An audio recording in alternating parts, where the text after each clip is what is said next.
question and answer until the question and answer period at the end of the main presentation. So over to you, Helen. Hi, everyone. My name is Helen Vasilakis, and I'm the co-chair. Sorry about the technical issues there. So I'm just going to go over some of the focus of the board over the past year. We had some organizational areas that we wanted to focus on this year, and the names of the board. Can you just go back one slide, please, Mahima? Thank you. These are the board members here. Mario Silva and myself, Victoria Clare and Patricia Lai are the co-secretaries. Catherine Morley is the treasurer. Stephanie Clayton is the communications coordinator. Samantha Cook is the membership coordinator, and Sue Fleming, who was just speaking, and Mahima Madhava are the members at large. You're going to get to know some of these wonderful people this evening if you haven't met them already. It's been amazing working with them over the past year. Okay, so on to the next one, please. So we were really needing to focus on fundraising because in the past we were finding that we weren't getting enough money coming in to be able to operate and to sustain ourselves. Most of our donations previously were coming through membership fees and some donations. So we needed to look for more donation sources. We did have some donations from the community and a small number of sponsors as well who were supporting us. So because of this, the main focus of this past year has been trying to find other sources of funding. To address this, okay, next slide.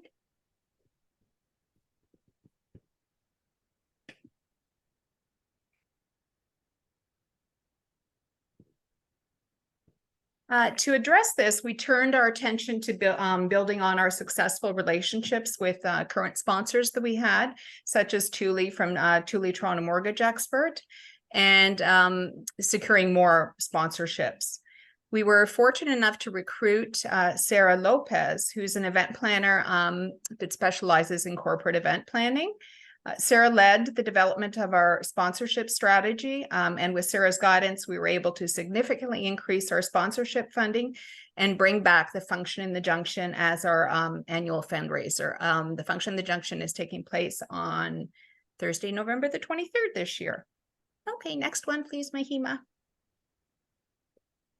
Another main source of revenue was through the Canada Summer Jobs Program. We accessed funding through that program to support our Design Your Main Street project. The first phase of it was our survey, where we did outreach in the community to get feedback from community members.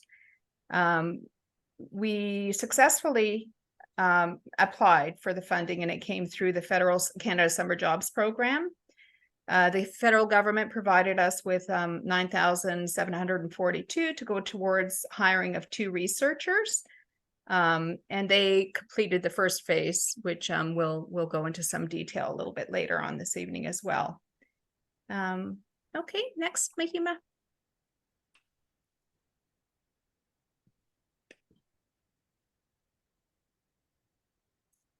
So these were some other areas that we wanted to focus on.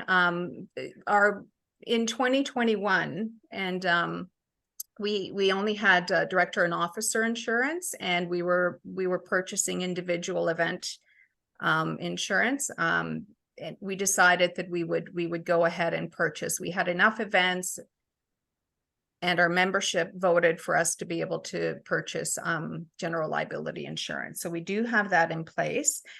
As a requirement for that insurance, we needed to develop a registration procedure for all our volunteers. So we put together a form for volunteers to register, and we do have over 50 volunteers who have registered with the organization now. We're very excited about that. Mahima led the development of our policies and procedures as well. So we have some detailed policies and procedures in place that run from the board of directors and right across the organization. These include the board members' code and conduct, conflict and complaint resolution policy, conflict of interest, anti-oppression policy, staff recruitment policy, privacy policy, and staff training as well. With our elected representatives, we've maintained a good communication and relationships with all our elected officials. So that's it for me. It's gonna, we're gonna Wonderful. things off. Yeah, to Sam now. Great. Thank you so much, everyone. It's really nice to see everybody.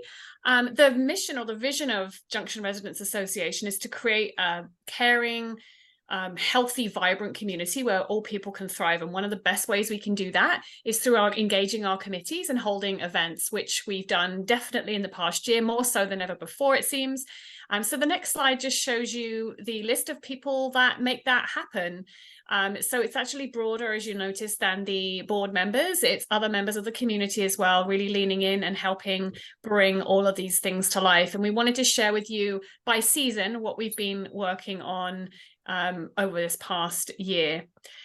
So moving on to winter 2022, one of the first things we did on December the 10th was held Joy in the Junction, which was a lovely evening where carolers spent a night walking around their neighborhoods and meeting at community sing-alongs, singing Christmas carols and just spreading cheer and collecting gift cards for local organizations as well. We raised about $1,868 during the event, and it was really wonderful. So we donated gift cards to the Sharing Place, the Junction Place, Four Villages Community Health Center, and we also raised cash that helped us with our contributing to the local toy drive, as well as buying new socks for the Junction Place. So a really great way of kicking off the holiday season.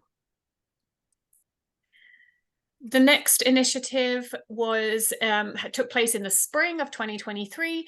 April the 9th, we held our spring food drive in support of Daily Bread Food Bank. We raised over 10,000 pounds of food and raised over $700. So that's over 10,700 meals raised for the community, which is really, really wonderful. And a little later, a month later, we hosted Jane's Walk, Meet Me in the Junction, which is showcasing our rich history, vibrancy shops, cafes, live music, and more. So really, really great way to showcase the Junction. Then, if you remember, we moved into summer 2023, back when it was really warm every day. And we held our second annual JRA Community Fun Day on June 25th. We built on the success of the prior year. And it was just a wonderful event held at Malta Park. We had the support of sponsors. This year, including the food, was free to all attendees. So a really, really great activity to bring the community together. And then just feels like just recently, but the fall of 2023, on September the 23rd, we hosted our first ever Movies by Moonlight at Malta Park. It was a screening of The Princess Bride, which the community was very excited about. I brought together about 50 or so neighbors, enjoying just a wonderful setting, again in Malta Park underneath the stars. So we look forward to doing that in the future. And then on Saturday, September the 30th, we hosted our fall drive, and this was record-breaking for us. As you can see there in the font, we raised over 23,373 pounds of food and $1,600 in cash, so raising almost 25,000 meals to the community. So when you think of the two food drives, definitely Thanksgiving is when people start to really think about food and families and get a sense of giving. Which brings us to the winter season, which we're starting to be in, and Mahima and Helen and others have met to talk about upcoming events. Helen mentioned Function in the Junction. I've never been, so it's before my time on the board, but very much looking forward to that happening on Thursday, November 23rd. If you haven't already got your tickets, they're $95 and you get music, comedy, raffles, food and drink, a ticket included. It's going to be a lot of fun. And as Helen said, it's a way that we can raise funds so that we can offer free events all throughout the year, which we know our families in the community really, really appreciate. And then we've got Joy in the Junction happening on December the 9th, which we're very excited about. So again, we're going to come together. We're planning sing-alongs in the neighborhood. We've got supporters and people that want to lead those sing-alongs. We're going to have sing-alongs at 3 p.m. and 7 p.m. and really, really looking forward to, again, raising gift cards and cash for local programs, which will be the same as we have had in the past. Oh, wait, that's next slide is about volunteers making it happen, and everybody that you see here is a volunteer. There is no paid, we're not paid to be here. We are here to really try to aim to meet that vision that I mentioned, and so we are looking always for volunteers to do things like become community champions for their street or building or what have you, to rally people for our events at different times of the year. We're always looking for high school volunteers. They need to complete hours to graduate your high school. So if you do know of any high school volunteers, please put them in touch. And event volunteers. We do have a long list, but you know, these events can take a lot out of everybody, and it's always nice to have some fresh enthusiasm and some support.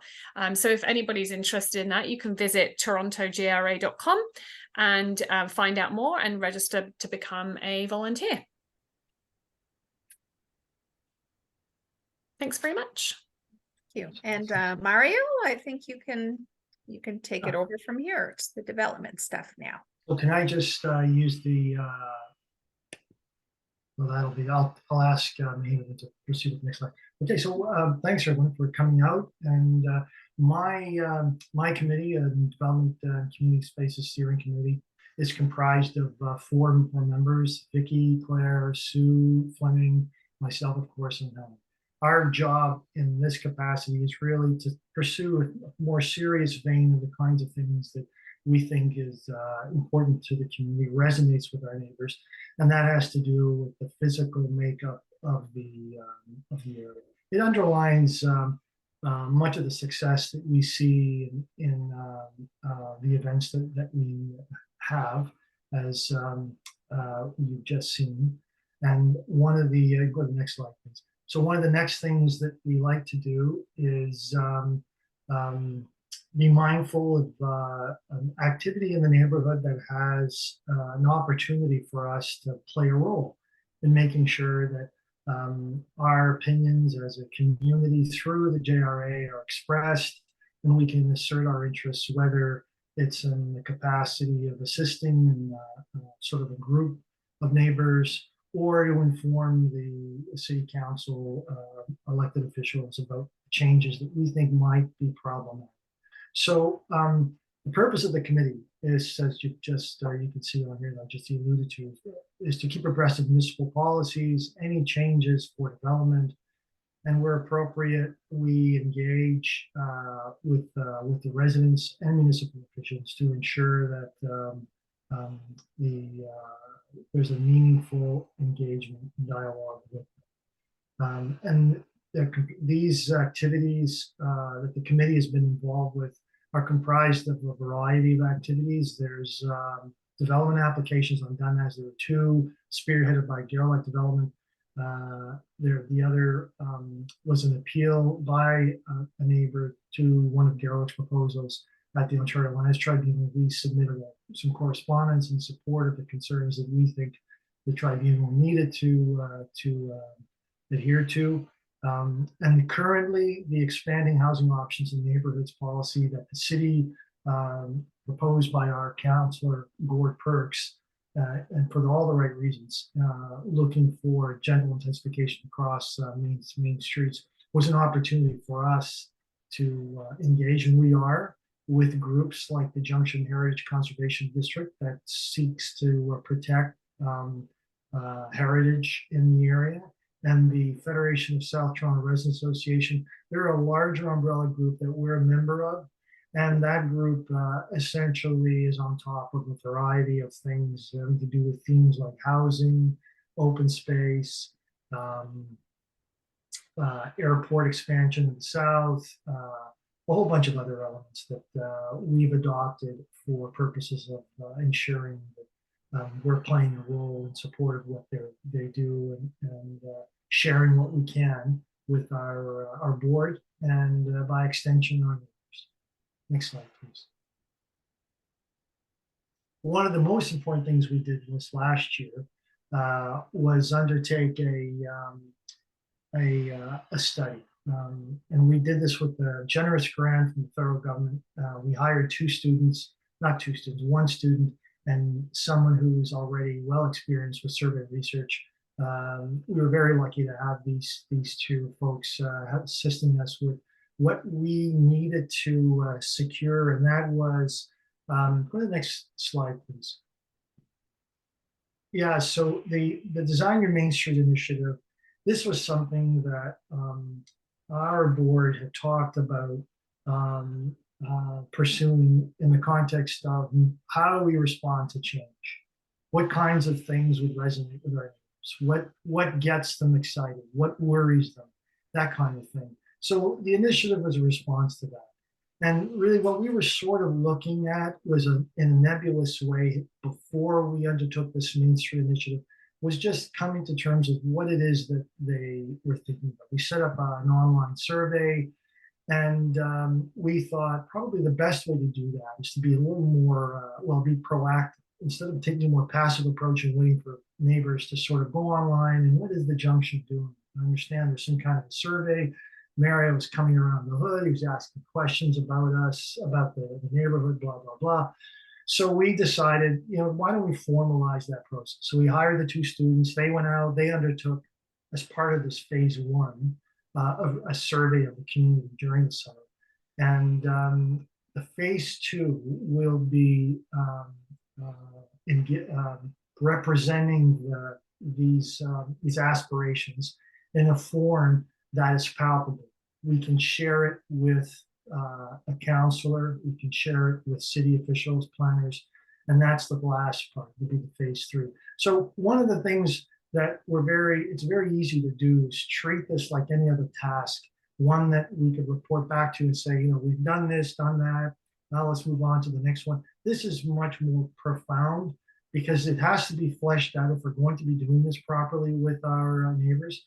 And for instance, the survey results, we were informed by virtue of a survey of 315 participants. And by the way, the two folks that we hired conducted participant observation techniques and surveying. They were on the road, they looked at the activity, they reported things that were positive, that were negative.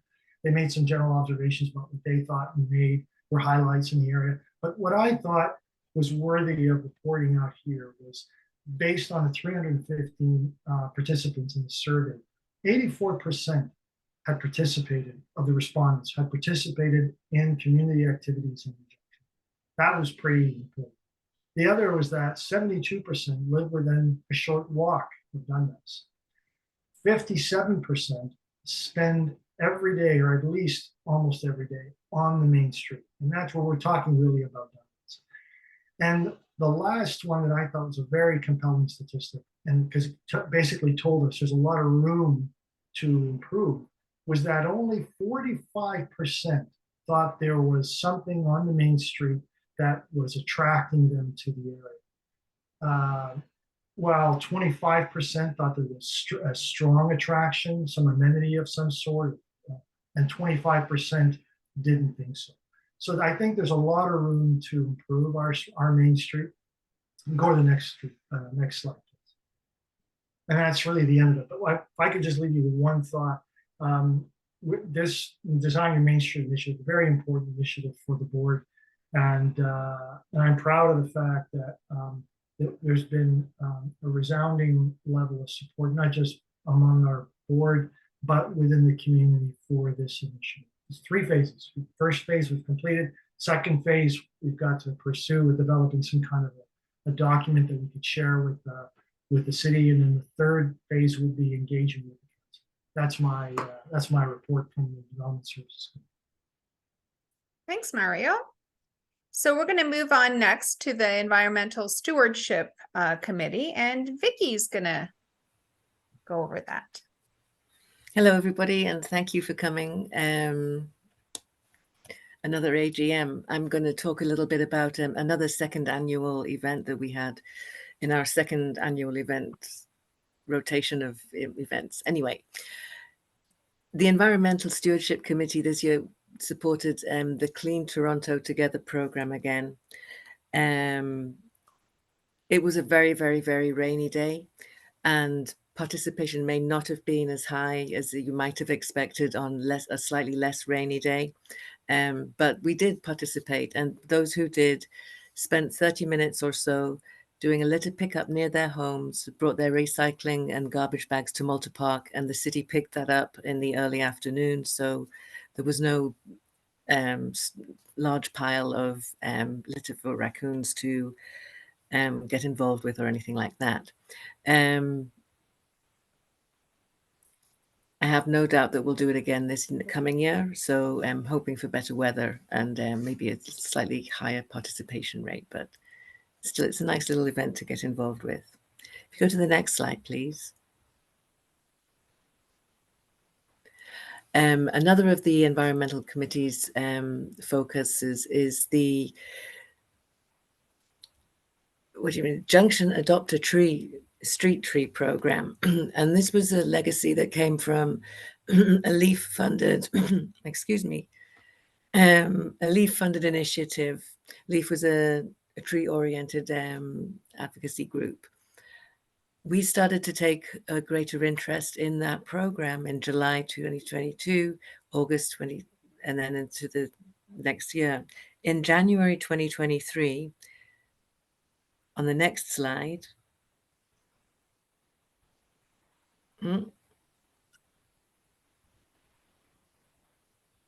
maybe on the previous slide. Yes. So we've become more, since the end of 2022, we've become more involved and developed our own tree canopy strategy. I'm getting all my slides confused here and my notes are jumbling up. Anyway, we're advocating for hardworking trees in the Junction. Next slide. Each year we do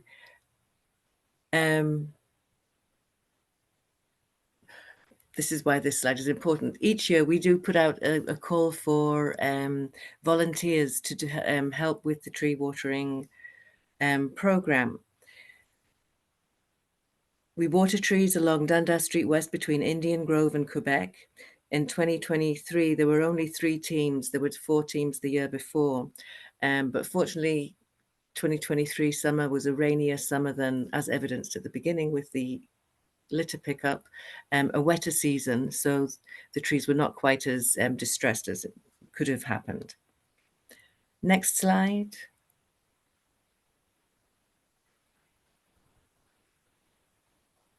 So on the slide here, you'll see a sign from a previous tree kind of program. This is part of, or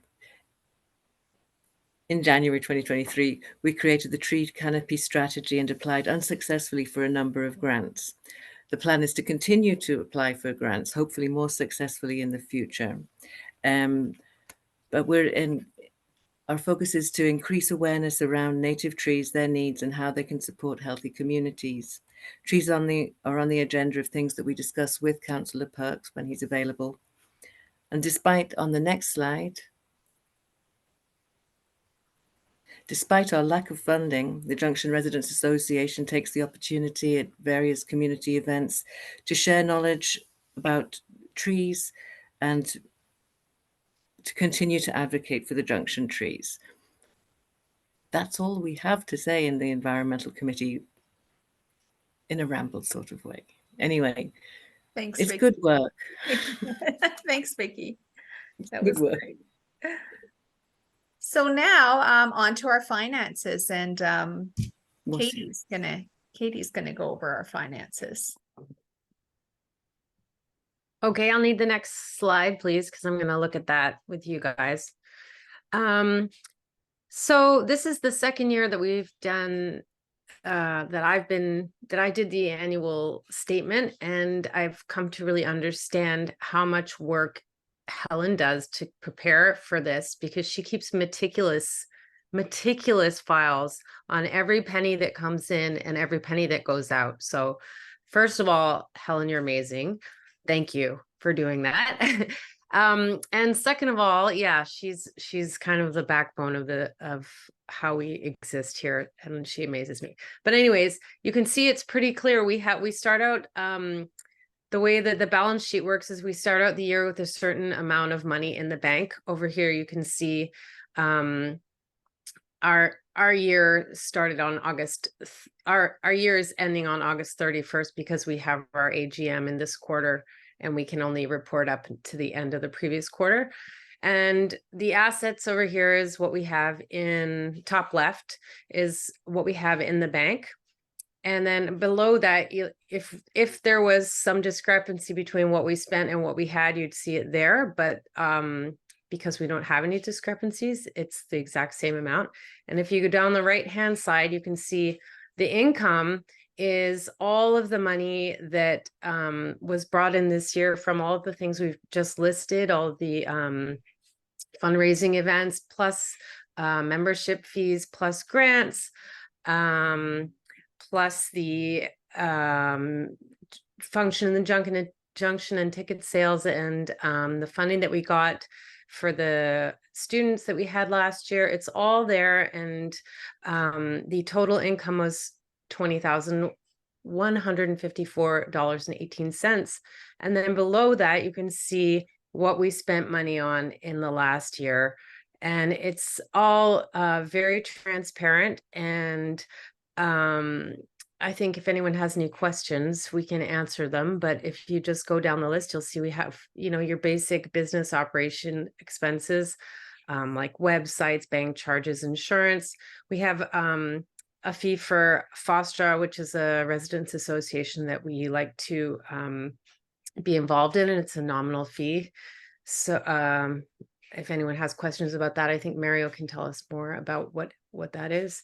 We have our expenses when we put on events. So for example, the JRA Family Fun Day, that's how much it costs to host that day. And that's things like renting equipment and paying performers and any insurance, or I guess insurance would be in the insurance, but the money that you spend when you're putting on an event, it's all there. $50 for the Annette Village Farmers Market tabling fee. That was so we could represent ourselves there, talk to the people. The payroll, Design Your Main Street survey, that is the cost there that we were previously fundraising for. So that's where we got that money from. The Halloween Howl cost $250. Helen, you can probably, if anyone has any questions, you can be more specific about what exactly the money gets spent on. The CRA Mercs is $1,922.34, and the Treasurer City of Toronto Lottery licensing, that would be for one of our events. So you can see our total expenses were just slightly less than our income, with the surplus of $777. And before just before this, so I guess as of September 2022, we had $4,335.62 in the bank, but with our $777.20 surplus, after all of these incomes and expenses are accounted for, you're up to date, and that's why we have $5,112.82 in the bank. It's very confusing to talk about it, but if you just look at the numbers, you can sort of see where the money came in, where it went, and hopefully that was clear. If I could just add the takeaways in this, we've got two slides on the budget for the previous years. We estimated for this year and how in sync it is with the financial statement, and then what we proposed for the forthcoming year. You'll see that there should be some confidence in terms of the way that we assign this stuff, and you can see where the priorities lie. And these, if you took away the summer jobs program that we use to support the Design Your Main Street initiative, at least in terms of that first phase, it comprises the biggest chunk of both the income and the expenses. What's important to take away is to be mindful of, it's again, why we're emphasizing the importance of not just the fundraising, but the membership, is the costs that we incur to provide for the events, whether it's a JRA Family Fun Day, almost $4,000. The insurance alone is $2,500 for the year. The other two big items on here, again, the payroll for Design the Main Street survey, that was largely represented by the grant. So if you took those away from the total income and total expenses, you end up something closer to 10 and 10.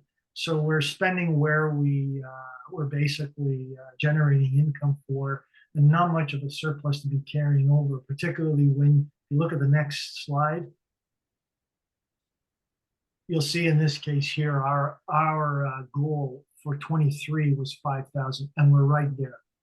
Well, that's where we were, but that being mindful comes as drive from what we had carried over into the previous year. So the challenge in the next year, if you go to the next budget slide, is a goal that we've assigned of 7,000, and we're assuming that we can generate some donations and event sponsorships to around $8,000. We're carrying over 8 approximately, and because the budget is not the fiscal year for this calculation, is the calendar year. For purposes of the financial statement, that was a different period. It goes to the end of August. So for purposes of the budget, we prorated the numbers to the year end of the calendar. So as you can see, we've got a sort of a tough road to hoe if we're going to be continuing to support these activities. And we're hoping that as these expenses demonstrate, $11,000 approximately, with a revenue from hopefully 18,000, close to that, we can continue to support that and piggyback onto subsequent successes in terms of all this great work that we do. If there's any other questions, I think with the budget, without further going into the detail, I think Helen's mentioned you can access the financial statement online on the website, right, Helen? Yeah, yes. And the statement that Katie went over was until from January until August, the end of August. And we'll, as soon as the last quarter is up, then we'll post it, as well as we have the financial statement, the year-end statement that's on the website now is last year's year end. At the end of this year, once we know what the rest of the quarter brings, we'll put those up on the website as well. So without further ado, if we can go to the next phase of this evening meeting, and that is to talk about anything that the residents would like us to speak to. No questions? I have a question for anyone on here who's not a board member. This is a sort of an open-ended question about how much value would you derive from some of the so there's two streams of activity, the kind of work that is more of a serious vein, which can take away from a lot of, I think, is more uplifting stuff that we do, and we hear that feedback all the time. Parents love these fun days, the kids do, without a doubt. And the other stuff with the more serious vein, the development stuff, tends to draw on a little more energy, not as exciting as the other stuff, but it underlines the success by virtue of our ability to represent the community's interests when something does happen or there's an opportunity to improve some aspect of the neighborhood. So what value would you see? I don't want to put anybody on the spot, but what value do you see with either of those streams? Would you like? I mean, they're complementary, but you folks have any thoughts about those those two areas?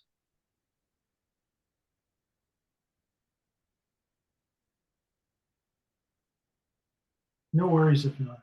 It's okay. All good.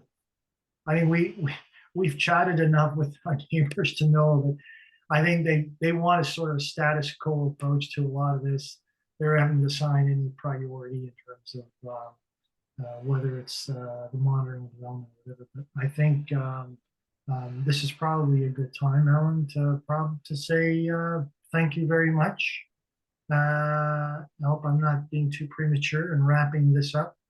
I just wanted two reminders. One is please renew your membership. Please share your experience here on the AGM and with us, with your neighbors. Mario, just a minute. I think Ron would like to say something. Ron, sure. I just had a quick question. I remember a while ago when I was attending other meetings, there was discussion about the business association expanding through Malta Village. Has there been any updates on that happening at all? Yeah, so we've been in touch with Carol, the executive director from the BIA, and going west to Runnymede will be challenging, and they just don't have the capacity to be able to go that far.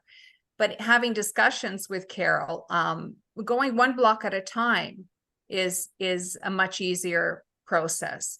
So that is on our list of things to discuss with the councillor, and it looks like the BIA may be interested. So, for instance, now the BIA goes as far as Quebec. If we were to go over to Clendenin, then that's an easy task. To go all the way to Runnymede is what's they just don't have the capacity to be able to do that. They've tried twice and failed.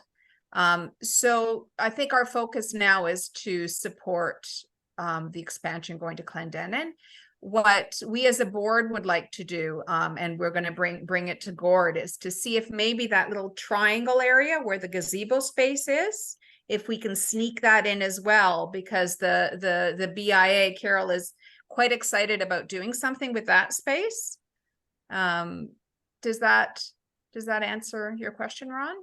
Yeah, I was just curious if there was any updates on that. I know there was talk at one point of trying to go door to door to businesses and drum up interest, but I think that's still there, and from my understanding, Carol, it needs to come from the businesses. The last got voted down, and I think the last time was just before the pandemic hit. So February of 2020 is when it was. And every 2 years you can bring it back and try to expand again. I think there's some value in that, into going to businesses and getting their support, because if the push came from businesses, the city is more receptive to the process. Is far easier if it's coming from businesses. And I think that the city has made it easier, from what Carol has said, for businesses to actually take the lead.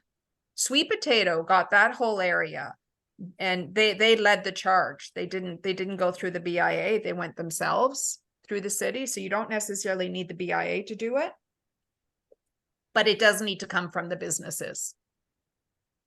so It can't necessarily come from us. We can support it. And we can go speak to businesses about what the advantages would be, what the benefits would be. But it wouldn't come from us. We wouldn't be spearheading it. right. Yeah. Thank you. Okay. Anything else? Was there anything else from anyone? No. Actually, I had a question. It's Linda. Sure. So they've opened up the budget process more widely to the city, so to residents. And I'm just wondering, from the board's perspective, is there anything that we should be looking at, or that we should be looking out for when it comes to reviewing the budget, the city budget? That's a great question. Or is there anything that yourselves as the board are watching for? My colleagues on the board, what do you guys think? I have some thoughts, but I think I've spoken enough about that stuff and did do the budget. You guys have any thoughts? I do. Well, but my initial is the urban forestry. we're not getting clear answers with respect to who's responsible for the trees after they're 2 years old. So and the BIA doesn't have budget to care for the street trees. So we're around urban forestry and to put more money into protecting our trees and our green space. Parks, that's another one. It would be amazing if we could get some electricity at Malta Park. Every event that we host there, we need to borrow electricity from Tim Hortons. Yeah, so that's anything else from, I mean, there's always transit is always that's transit, transportation. You know, Linda, like one of my concerns, all these things are so important. I think the city has a problem with revenue. They claim that you're always going to get this. I did go to the website and I provided some comments, and when I was reading the comments that came back from many of the residents across the city, and you get this polarized kind of view of taxation and revenue, and there's always the perception that they're sitting on this usual stuff. You know, there's too much money already in there, blah blah blah. Quite frankly, I think there's a revenue problem, and I don't know if it needs to be tapped by virtue of the property tax or something progressive, of share of income taxes. But the city can't do any more than what they're already doing. You can hear it, you can see it, as Helen just pointed out, with our trees. There's a lot of stressed trees. You see the transit system sort of fraying. There's a whole slew of things. And so when one of the things I wrote in the message to the city was in sort of a budget, I said that I think if we start to deny people opportunity to enjoy the city's attributes, then I think that needs to be reversed. And you know, conversely, I think we need to start elevating those things that really provide for you know, elevate our spirit, whether it's because of improved library systems or as you alluded to, Helen, a rich green kind of tree canopy. No, community spaces. We're in desperate need of a community hub in our neighborhood. We have. Well, but I mean, I think if we were going, we can do what every other association would do, and that is they want those elements in their neighborhoods. It's like the sort of design the Main Street stuff that we could advocate for. But I think a much more profound view that is always kind of lost because they go to the minutia about the nature of the way the taxes are collected. Is it they don't have enough, or they have not right? They're just collecting too much. There's waste. The priorities are mixed up, and I don't think it's that at all. They simply just don't have enough money. We need a new funding model with the province. So the association could and should do a lot with FONTRA, with FOSTRA, in supporting that kind of dialogue. When you talk about value, then, like, to me, I was just wondering, like, if it's worth, you know, having, I don't know if there was a plan to have a deputation or something to have an organized response, but That's a great idea. We hadn't talked about that, right, Helen? Gord, before, he did ask a couple of times for us to speak to the budget, and we did. We were at that, right, Helen, with those community.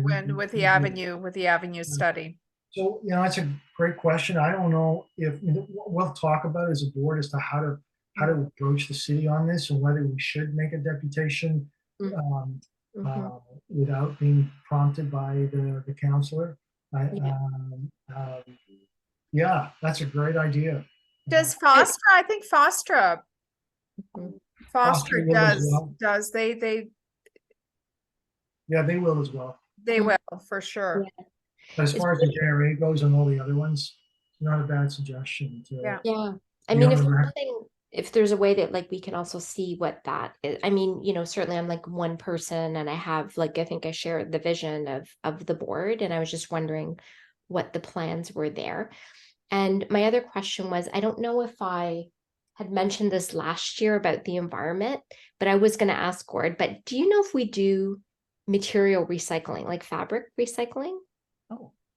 Cloth and I'm only asking because my mom's in the city of Markham and they do it. So I was going to ask him as well, but that's something that, you know, and I'm sure I know that there's stretch for everything, but fabric recycling would be really, you know, cool to do. I don't believe that Toronto does. It says garbage on my guide to where to put things. Okay. I agree, it's a good idea, but I Yeah. don't think it's coming anytime soon. Yeah. It's one of the biggest polluters out there is fabric. It is. Yeah. It is in more ways than one too. Yeah, So, absolutely. The you little know, fibers get into everything. Yeah. It's yeah. Yeah, but I wasn't sure if I had bugged someone about that last year, but we're really not happy on Windermere about stopping the mechanical leaf collection. You know, it was just something that it just seemed to slip in there, and it was really, we just got a card, and so it was something that, you know, I know it's a love, it's not something that everybody enjoys, but also like it's just the efficiency of it. I mean, it was just nice to have it all on the street and then it's picked up all at once. So and I was wondering if there was like a huge saving. I was going to ask Gord about that as well. Like, was that just a huge savings because you still have the garbage hand people picking it up, right? So we weren't very happy about that this year, the people that I've spoken to. So, but no coyotes this year, so we're happy about that. Last year I wasn't very happy about it. But there was I'm just looking here because my computer is losing power, but I want to make sure I'm keeping it plugged in. So I'm trying to listen to the conversation and keep it. There was some mention about leaf debris being left on the streets and compressing, and then as well there was some discussion around that. And then the water not being able to we would get flooding on the streets because the water's not able to get to the catchment areas. I just called 311 this week. I spent an hour picking up leaves off. All these cars had moved and I saw my opportunity. So I filled like 7 bags of leaves from the street and I called 311 to ask about it. And they were like, oh yeah, there is no more mechanical leaf collection. I'm like, yeah. Well, where do you expect that stuff to go? People on I'm on Mariah. We don't have we have like little tiny front lawns. So all of the leaves end up on the street. So, and there's a great like just beside my house that I have to keep it clear. And otherwise there is a flood. There has been flooding before. Yeah. It's something. She gave me the name of someone to complain to, but she said he was in Scarborough or something. So I don't know if it's the right person, but I can post it in the chat. Yeah, because we were talking about this last night, whether it's the same equipment as the snow removal machines that they use. But I was just wondering, like, is it really cheaper to have, you know, the city trucks pick it up? And they're heavy too. Like they can be very heavy bags and they don't do it every week either. So we're not even able to keep up with, you know, we don't have that many bags. And so anyway, that was just what's going on our little end of the world. So yeah, no, and we hear it from other people. It's from the oh, I'm so sorry. I see myself in the corner. I'm just keeping the power on people. Yeah. I'm so sorry. No problem. Yeah. Yeah, no, I'm glad you mentioned that, Linda. Yeah. So good job. We can go with Gord and just tell him that there's a lot of people that are concerned about it. I'm putting the name that they gave me into the chat. I don't know if it will do any good, but if I can figure out how to add something into the chat here. Yeah, but good work, and I mean a lot of great activities that we're looking forward to. So Thanks, Linda. Wonderful.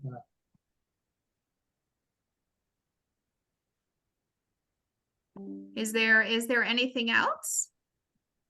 Anything else that anyone has a question about? Wonderful. Okay, so then I think thank you everyone for coming out. It was great to see people. A reminder to, if you haven't renewed your membership already, please do so before January the 31st. And if you can, to join us at the Function the Junction and purchase tickets for that. It'll be a fun night. We're very excited to have brought the Function the Junction back. And everyone stay well. Great. And Thank you. hope to see you soon and around the neighborhood. Okay. Thank you Thanks, so much, everyone. everyone. Good night. Take Thanks, care. everyone. Good night. Bye.